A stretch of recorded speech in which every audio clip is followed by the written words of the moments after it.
de fractions d'aujourd'hui.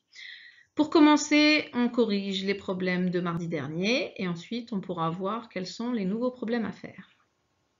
Alors, pour le problème 7 qu'on avait à faire mardi dernier, dans un zoo, il y a 330 animaux. Les 2/3 de ces animaux sont des mammifères. Combien y a-t-il de mammifères dans ce zoo? Combien d'animaux ne sont pas des mammifères? Donc tous les animaux, il y en a 330, c'est égal à 3/3. Je cherche la valeur en nombre d'animaux d'un tiers. Donc je prends 330 que je divise par mon dénominateur 3. Ça me donne 110. Donc 1/3, c'est égal à 110 animaux. On me dit qu'il y a 2/3 de ces animaux qui sont des mammifères. Je multiplie donc 110 par 2, mon numérateur. 110 fois 2, ça me donne 220. Il y a donc 220 mammifères. Ensuite, je pouvais soit faire une soustraction, puisque 3/3 moins 2/3, il me reste 1/3.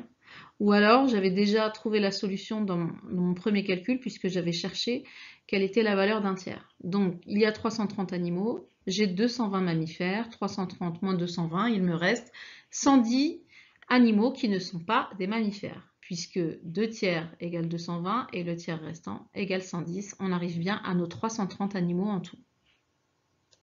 On continue avec le problème 8. Dans le problème 8, dans mon village, il y a 1500 habitants. 1/3 de ces habitants ont moins de 40 ans. Combien y a-t-il d'habitants de moins de 40 ans dans mon village? Donc tous les habitants égale 1500, égale donc à 3/3. Je cherche la valeur en nombre d'habitants d'un tiers, 1500 que je divise par 3. Je trouve 500, puisque 500 fois 3, ça fait 1500.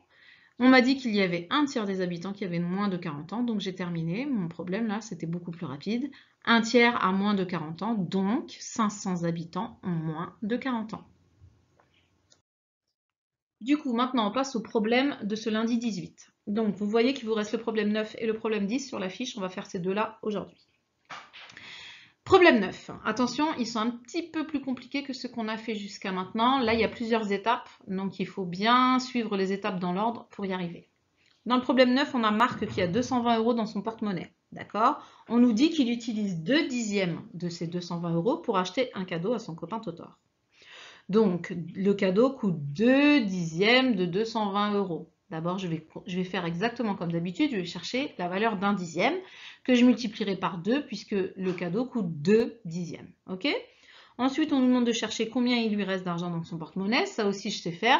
Il me suffit de soustraire le prix du cadeau de Totor aux 220 € qu'il avait au départ et je trouve combien il lui reste. Mais attention, maintenant, je continue à répondre aux questions de ce problème en faisant bien attention à la suite.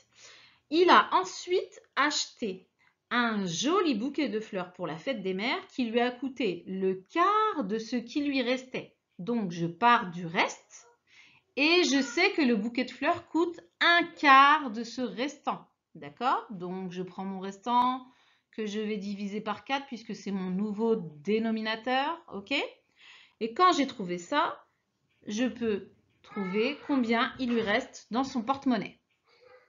Voilà pour le problème 9. Maintenant, pour le problème 10. Pierre a 450 autocollants. Il en a donné les 2/9 à son copain Simon. Donc 450 autocollants, c'est 9/9. Il en donne 2/9 de 450. Je sais le faire. Ensuite, je calcule combien il lui reste. D'accord? Donc là, il suffit de soustraire tous les autocollants, moins ceux que Simon a eu. Et ce restant-là, je vais en donner la moitié à Anaïs. Donc, je calcule la moitié du restant. OK? Pour savoir combien a eu Anaïs. Et l'autre moitié de mon restant, je vais la couper en 5, puisque Arthur aura 3/5 de cette autre moitié. Ça fait beaucoup de fractions, mais croyez-moi, si vous suivez bien les étapes dans l'ordre, vous allez y arriver sans problème. C'est à vous maintenant.